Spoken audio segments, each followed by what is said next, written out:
an article about that once, and the joke that went along with it is that one Department of Agriculture guy was walking down the halls of their massive offices in Washington, and another guy was weeping unconsolably at the coffee machine, and the one guy said, "Oh my God, Mac, why are you crying?" And he said, "Well, my farmer died." But the other thing that comes from it's just more of a general econ thing. Initiatives to introduce competition and incentives combined with grant and loan opportunities. Let me ask you this, Mike. If you're in the wireless business, you're either in the fiber business, you're in the cable business, or whatever.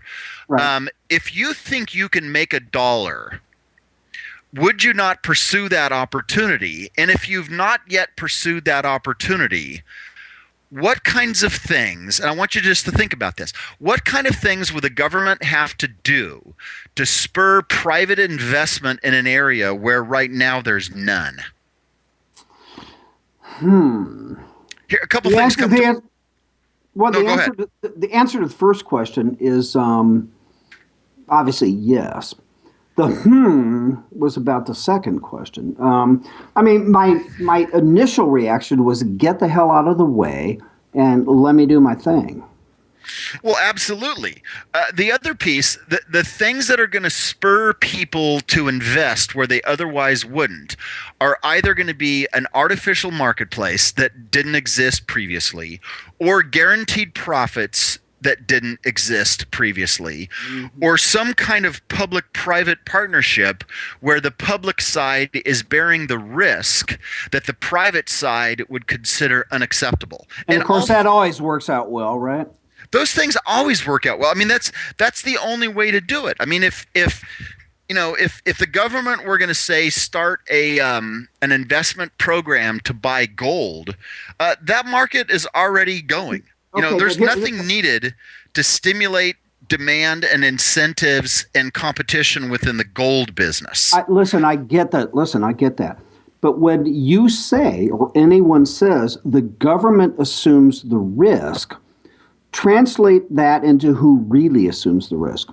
That would be everybody else in the country whose taxes are bearing the consequence, because the guys that are making these policies, the guys at the Department of Agriculture that sets up this grant program, that sets up this loan program, he personally is going to bear absolutely no risk at all. So how fun is that for him? I couldn't Just say that any better because, yeah, they can come up with whatever they want, and they don't have to be right. Can you imagine that happening in corporate America?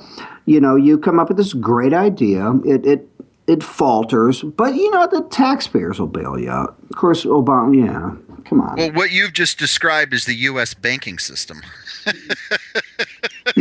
Yeah, and the well, I U.S. could, automotive system.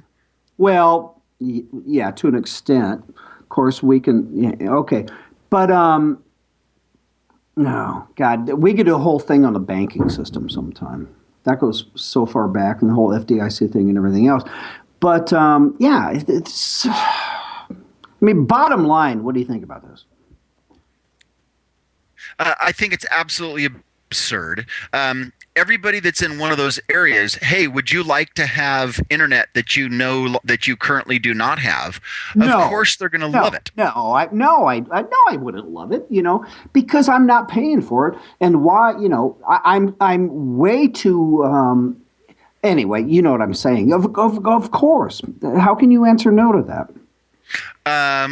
Exactly. Because for most, if you're out in the middle of Nowheresville, Iowa, and and you don't have the high speed connection that the guy in Chicago does, and the president comes out and says, "Hey, I'm going to set up a grant program, an incentive program that's going to bring you DSL quality pipe into your home." You're like, "Yeah, okay, cool. I'm on Yeah, board with that." I would be too. I mean, who couldn't say no?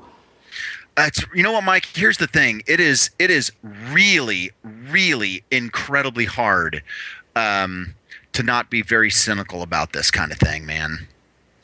Okay, Well, let's move on. There's another thing you sent me that's interesting that it caught my eye this morning, and I haven't had a chance to read it very much. So you can talk about it. Anti-jihad articles and the White House. What's that? um, I mean, you talk about timing. This literally, Michael, you like to use the word stunning. This thing was stunning to me. So Josh Earnest, and again, I've said this before, interesting name for someone who, oxymoronic, for someone who represents this administration. Obama has a, quote, moral responsibility to push back, I love that term, on America's media, on the press, when it's planning to publish anti-jihadi articles that might cause a jihadi attack. Just think about that for a minute. So that's, I mean, it would seem to me that that kind of goes contrary to the freedom of the press idea. You think? Um, yeah, how do they justify that? I mean, the Well, justification is that it's going to reduce violence. and here's the charade. It's going to supposedly reduce attacks on the armed forces. And here's Ernest, right? Quote, the president will not now, and that's what he said, the president will not now be shy about expressing a view or, and this is the scary part, the stunning part, as I said, about taking steps that are necessary. A whole lot different, by the way, from expressing views. Taking steps that are necessary to try to advocate, love that word in there, for the safety and security of our men and women in uniform.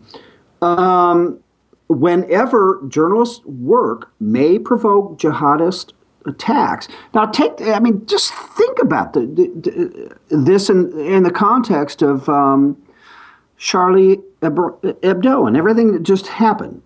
Whenever journalists' work may provoke jihadist attacks, the White House believes it has the moral responsibility, Michael, to step in and try to lobby, and they say later, he says later, to lobby journalists in the United States of America not to publish whatever. That, to me, back to the word stunning, is in fact stunning.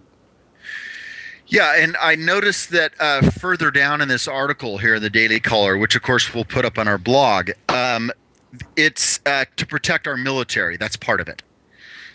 So essentially, they're stifling First Amendment rights because it could have blowback on our military. And my gosh, guys, you don't want that to happen. That's part of the way they're spinning it. It seems. Okay. So stop for just a second. What impact has or will publication here in this country of something anti-jihadist?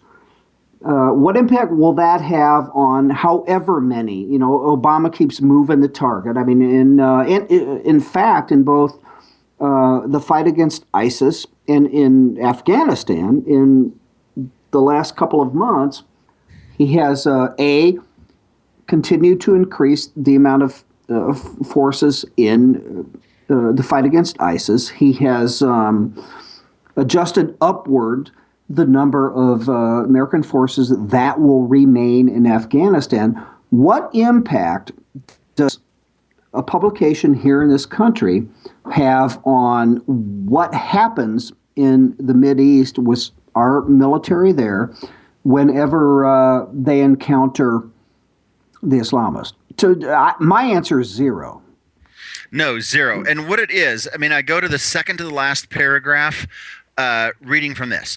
To reduce the public's focus on jihadis, Obama has even named the jihadi threat as a non-specific issue of violent extremism and has repeatedly said jihadis have no connection with Islam. Quote, those who have studied and practiced this religion will tell you Islam is a peaceful religion. God. Violent acts are entirely inconsistent with the basic principles of that peaceful religion, Ernest said on January 12th. Mike, what this whole thing is about is to just keep people from ever mentioning the connection of terrorism and Islam in any sentence whatsoever.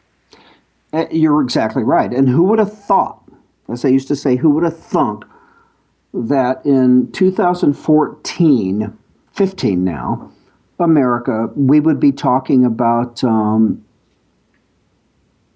censoring the press. To your point, First Amendment violation. That's why I think it is so stunning.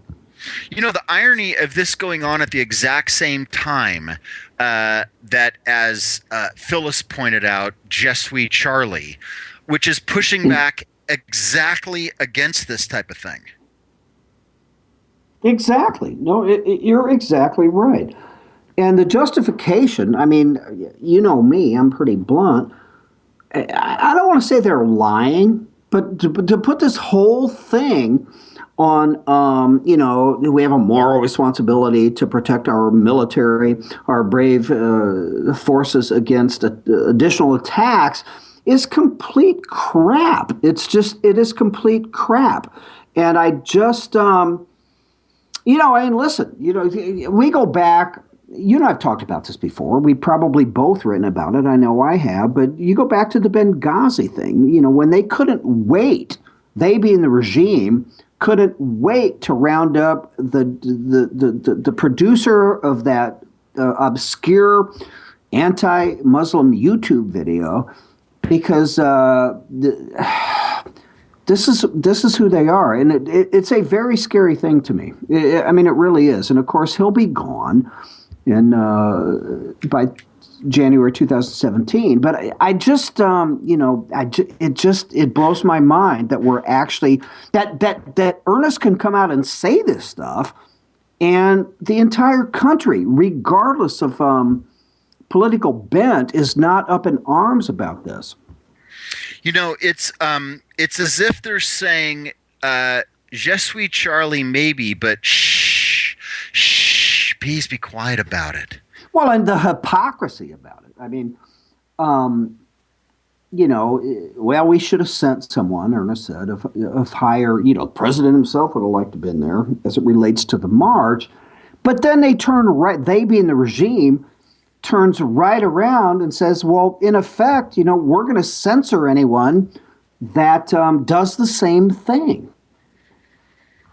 Yeah. I mean, imagine. We'll look at it this way. Imagine if Charlie Hebdo were a domestic magazine. Or look at it another way.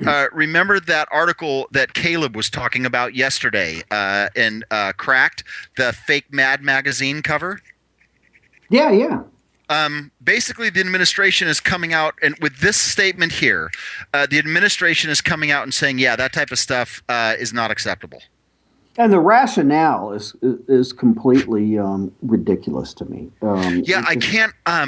You know what? I almost said I can't believe it, but God, that would have been a silly thing to say. Yeah, well, I don't either. Anyway, dude, take us out. It's hard to not get a little hangdog about that, isn't it, Mike? Well, it's is it depressing? Is it just reality? Is it just I'm just incredulous that people do. Listen, this doesn't surprise me from them. What surprises me is this would not be front page news on everywhere. No, it's Daily By Caller journalists. link. Exactly.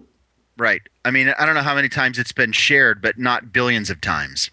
Anyway, so you have been listening to The Right Mics with Mike Miller and Michael Hausen. We are running out. This is 3 half hours into the show.